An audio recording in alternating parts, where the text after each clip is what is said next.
अरे बेटा क्या है ये सब? पापा जब वो आपसे गाड़ी मांग रहे थे तो आपको गाड़ी दे देनी चाहिए थी ना। मेरा ये हाल तो नहीं होता। रुक जा तू, मैं अभी बात करता हूँ दामाद जी से। नहीं पापा, आप उनसे बात मत करना। अगर आपने उनसे बात करी ना तो आप जानते नहीं हो, वो मुझे बहुत मारेंगे। और आपको नहीं पता, वो बहुत बुरी तरह मारते हैं। अरे ऐसे कैसे मारेगा तुझे? अभी मैं समझाता हूँ, ऐसे वो तुझे बार बार नहीं मार सकता। नहीं पापा, आप उनसे बात मत करना। और अगर आपने उनसे बात करी ना तो याद रखना, आप मेरा मरा हुआ मुंह देखेंगे। अरे तू रुक, मैं उससे बात करता हूँ और मैं उसे पता नहीं चलने दूंगा कि मुझे सब कुछ पता है। ठीक है, आप अंदर आइए।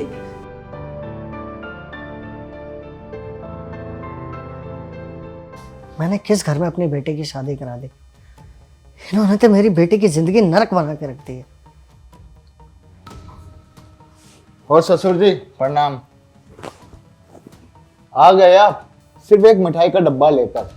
वैसे कौन सी मिठाई लेकर आए हो? इसमें लड्डू हैं, बेसन वाले। क्या है ससुर जी, अगर लाना है तो काजू कतली लेकर आओ। क्या ये सस्ते से बेसन के लड्डू ले आते हो आप? पता नहीं किस कमरों से पाला पड़ा है मेरा। बेटा मैं जितना भी करता हूँ अपनी औकात से बढ़कर करता हूँ। वैसे औकात है आपकी? क्या कहा आपने? कुछ नहीं ससुर जी, छोड़ो। अच्छा सुनो, ससुर जी के लिए है ना एक स्पेशल चाय लेकर आओ। पानी मत डालना, पूरे दूध की लाना। इन्हें पता तो लगे कि इनका दामाद इनकी कैसे खातिरदारी करता है। दामाद जी आप मुझे जलील कर रहे हैं। जलील? अरे जलील तो आपने किया है मुझे। एक गाड़ी मांगी थी आपसे, वो भी नहीं दे सके। दे देते तो क्या बिगड़ जाता आपका? बेटा इस वजह से आप मेरी बेटी को परेशान तो नहीं करते हो ना? रानी बनाकर रखा हुआ है उसे, किसी चीज की कभी भी कोई कमी नहीं होती उसे।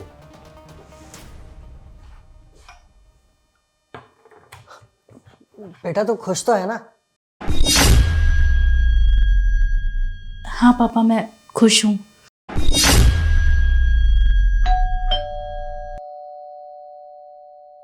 मैं देखती हूँ।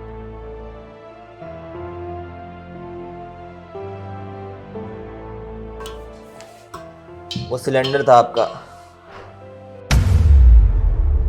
कौन है? सिलेंडर वाला है। शेखर।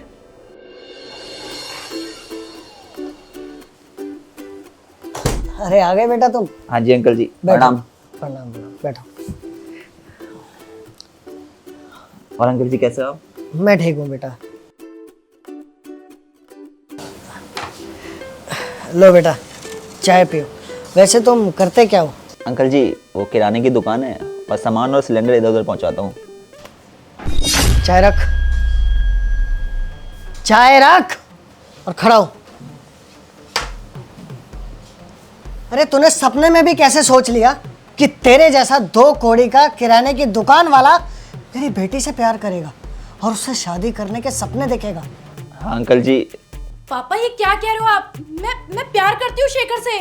चुप, मैं बात कर रहा हूं ना। निकल यहां से। अंकल जी प्यार करता हूँ मैं। बोला ना, निकल यहां से बाहर। बात तो सुन लीजिए अंकल जी एक बार। अरे चल निकल यहां से, हट चल चल अपने कमरे में। पापा मैं शेखर से प्यार करती हूँ और छोटा काम करता है तो क्या हुआ, है तो इंसान ही ना। चल चल अंदर।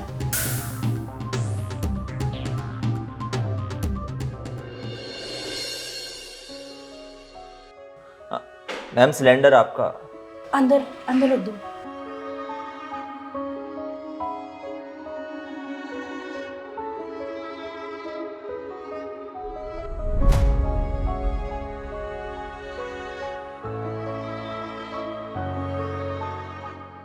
बेटा अगर आप बुरा ना माने तो मैं अपनी बेटी को ले जाऊं कुछ दिनों के लिए अपने घर।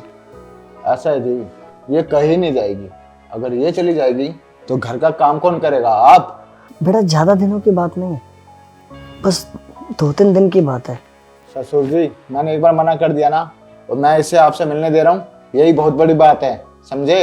और ज्यादा अपनी औकात से आगे बढ़ोगे ना तो आपके इस घर में एंट्री भी बंद कर दूंगा मैं। ये जिम्मेदारी है मेरी और मुझे अच्छे से पता है जिम्मेदारी कैसे निभाई जाती है, समझ रहे हो आप? इसलिए ना आप अपने भेजे में से ये ख्याल निकाल लीजिए कि ये कभी आपके साथ जाएगी।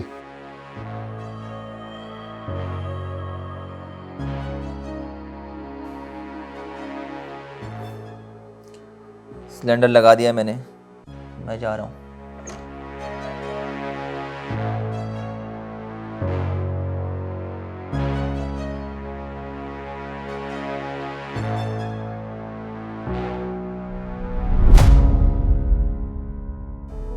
अच्छा बेटा, मैं चलता हूँ। बेटा तू अपना ख्याल रखियो।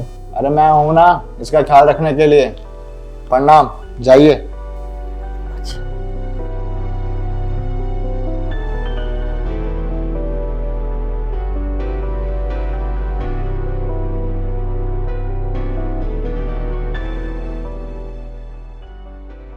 आ जाते हैं कांगले दिमाग खराब करने के लिए। और तू खड़ी खड़ी मुंह क्या देख रही है? जा काम कर।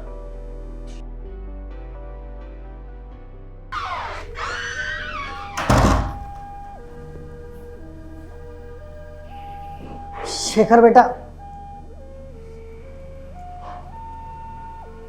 हाँ जी अंकल जी, बोलिए। मुझे माफ कर दे बेटा। अंकल जी, अब माफ़ी मांगने का कोई फ़ायदा नहीं। अब तो जो होना था सो हो गया। बर्बाद हो गई आपकी बेटी की ज़िंदगी। लेकिन बुरा लगता है मुझे उसके ये हालात देखकर, क्योंकि प्यार किया है मैंने उससे। अब जिससे प्यार किया होता है तो उसे बुरे हालों में देख भी तो नहीं सकते। और अंकल जी एक बात बोलूँ आपसे, ज़िंदगी में पैसा ही सब कुछ नहीं होता है। प्यार, इज्जत, इन चीज़ों के भी बहुत बड़े मायने होते हैं। और पति पत्नी के रिश्ते में तो पैसे से ज़्यादा ज़रूरी इज्जत ही होती है। लेकिन कई बार हम लोगों को समझ में नहीं आता कि इज्जत की क्या कीमत होती है इंसान की ज़िंदगी में। लेकिन एक वक्त पर हमें समझ में आता है कि हाँ यार, कीमत तो है इज्जत की, लेकिन तब तक बहुत देर हो चुकी होती है। सेम मेरे केस में भी हुआ। हाँ बेटा, तुम सही कह रहे हो। इंसान को अपने फैसले ना सोच समझ के लेने चाहिए, क्योंकि कई बार ना जल्दबाजी में लिए गए फैसले बहुत बेकार होते हैं और उसका पता हमें बाद में चलता है, जिस वजह से हमें ज़िंदगी भर पछताना पड़ता है। और अपने इस फैसले पे भी मैं ज़िंदगी भर पछताऊंगा बेटा। आप पछताने का क्या फ़ायदा अंकल जी? अब तो जो होना था सो हो गया। मेरा दिल टूट गया और आपकी बेटी का घर टूटने की कगार पर है। लेकिन दुआ करूंगा कि घर ना टूटे उसका और ज़िंदगी में उसकी वापस से खुशियाँ आ जाए। चलिए मैं चलता हूँ, देर हो रही है। नमस्कार।